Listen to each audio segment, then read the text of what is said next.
Morning everyone, please like and subscribe if you haven't already. This video is all about doing the chores before having sort of half of the long weekend day off.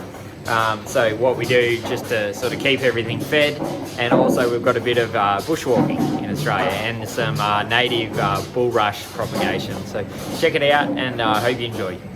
Experimenting today with propagating some bulrushes. I'm not even sure if this will work or if this is how you do it, but it's got a heap of seed on it. And so I've got Roy and Dad up the creek there. We're just getting some of it. We're just sort of sprinkling it on the surface of the gully planting up here and hoping that it'll spread further up. So if we can get it as far upstream as possible, it should just sort of come downstream. Now this is a native Australian reed. You can see it's very thick, really good habitat and good at gully restoration. It grows very, very thick. Indigenous people used to use it for all sorts of different things. Basket weaving, and you can eat the roots. Good fire starter.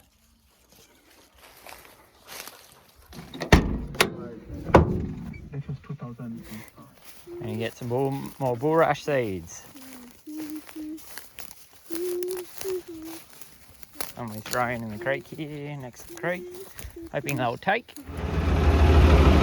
Beautiful day on the long weekend. Crisp morning and no frost this morning, so that was good. Just getting some hay out, getting a few of the farm jobs done. Dad and I usually split the long weekend, so I'll do in the morning. Dad will come in the afternoon. Kids, Laura and I are going to go for a bushwalk today. Our favourite local spot. I just got the hay out, the cows for tonight. Now I'm going to go on over there. So I'm going to go and we're going to go and get the red tractor and get some silage out. So I've got to put a few bales in different paddocks. I've got to take one out to the dries, one to the young heifers, and then one for the milking cows as well. This time of the year we use a lot of silage and hay because we just don't have the grass. Always a challenging time to make sure we've budgeted our feed correctly, and because buying in hay at this time of the year or sort of closer to harvest is really not ideal, because it's worth a lot more money and there's less supply about. So less quality supply about anyway. So we try and avoid that, but we're just not sure whether we have this year. We're running a few more cows than we usually do, but we don't want cow production to drop this year. We were getting paid quite well for milk, so definitely don't want that to happen. I'm gonna get another rubbish bag.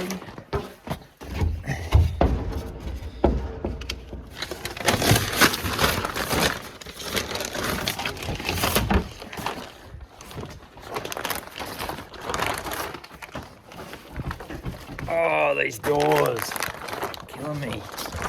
It's been fixed twice, obviously it hasn't been fixed. And now I have to get in the awkward side.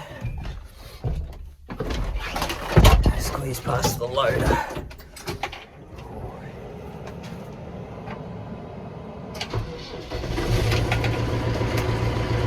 It was going to be pretty cold this morning.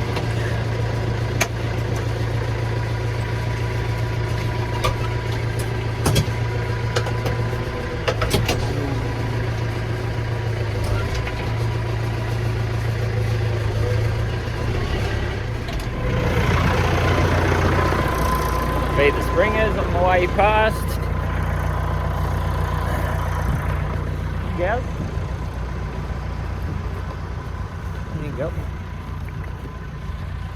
Hey, Pippi. No, we're not getting cattle work today, Pip.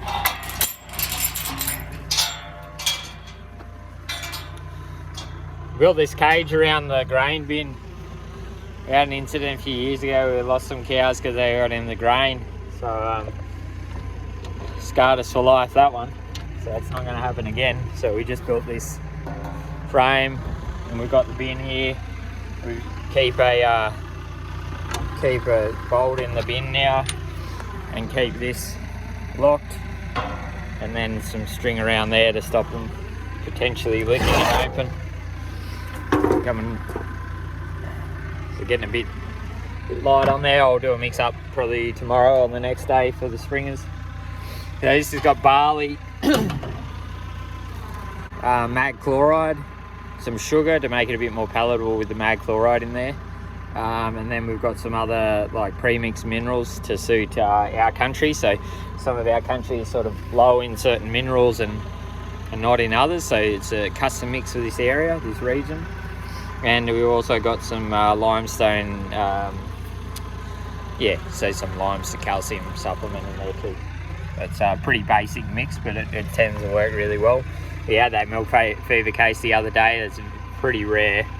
I think we probably only had 2 in the last 12 months, so I'm not sure why that happened, whether they were more susceptible to it or just didn't react well to the mag chloride. I'm not sure, but anyway, it seems to work most of the time.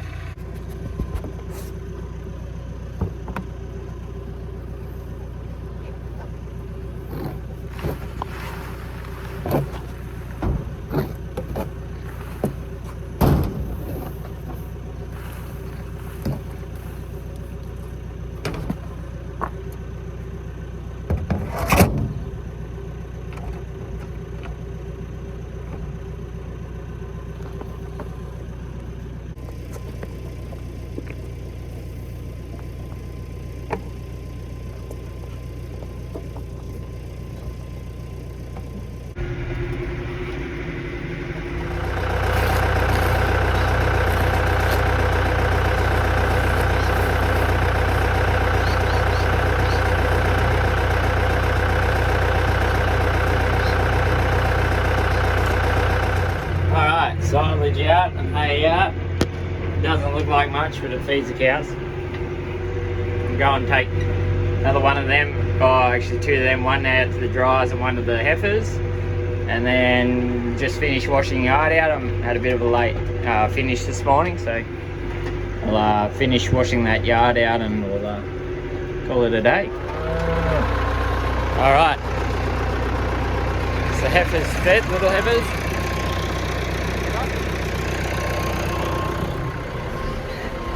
Fair mob in here. You're gonna eat your silage.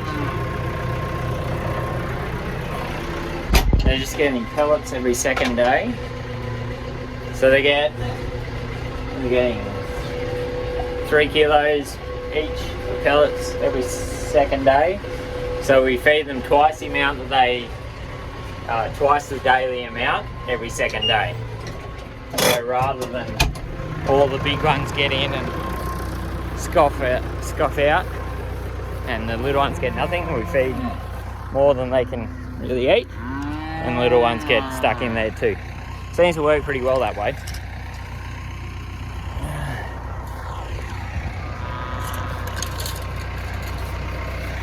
You should be happy with that. You want your pellets today? That's tomorrow. So this is really where, well, from calves to here and then to larger, bigger, stronger animals, this is where milk production really starts, and health and longevity of the animal. So if they're grown out properly from a heifer and on that rising plane of nutrition, which means basically just increasing weight and condition throughout their whole life until they're calving, we should be able to maximise the potential of the animal. Dryers, they think it's their turn for hay, I reckon.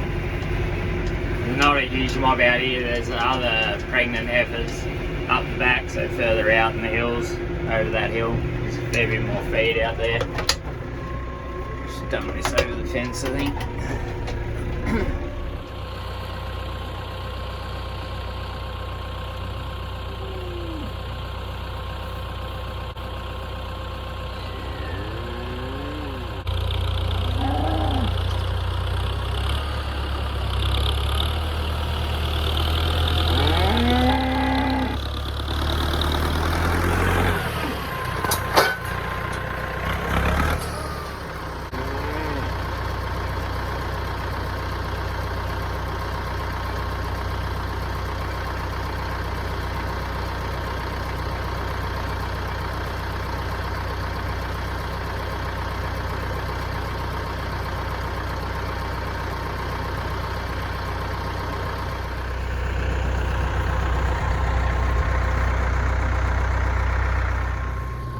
So really happy with this paddock. This was one of the paddocks that we probably started developing maybe 3 or 4 years ago, and it used to sort of look like that bare sort of country is sort of pretty scraggly. So we got it fenced.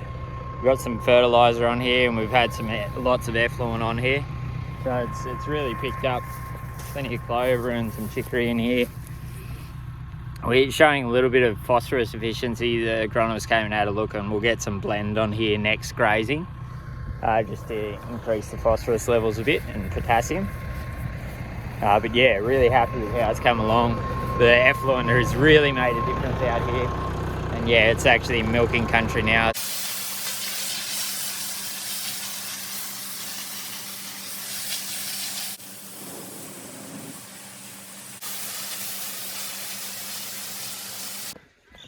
Job's done for the day.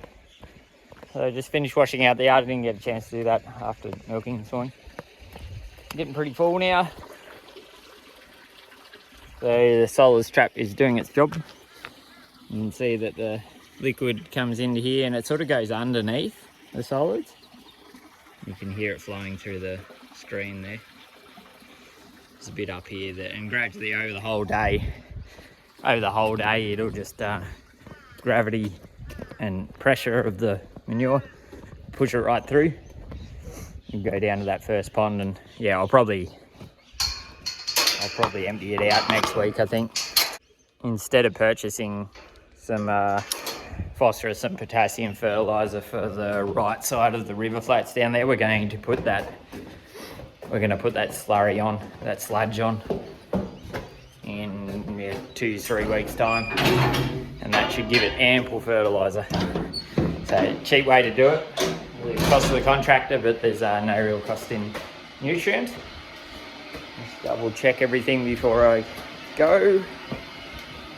Fence is on. Yeah, everything's good. Copeland Hidden Treasure Track. Come on, Hen. Magazine. Roy, go too close to the edge there, Roy. We can hear the sound of the river. Stop. No, stop. Head back.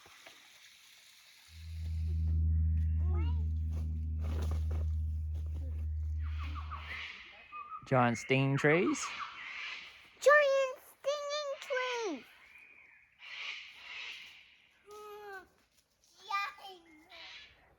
Thanks for watching this video, and stay tuned for more updates. So the next video we've got is really exciting. We're getting solar panels on finally, and also some brush hooking of the irrigation setup. So check it out, and thanks for watching.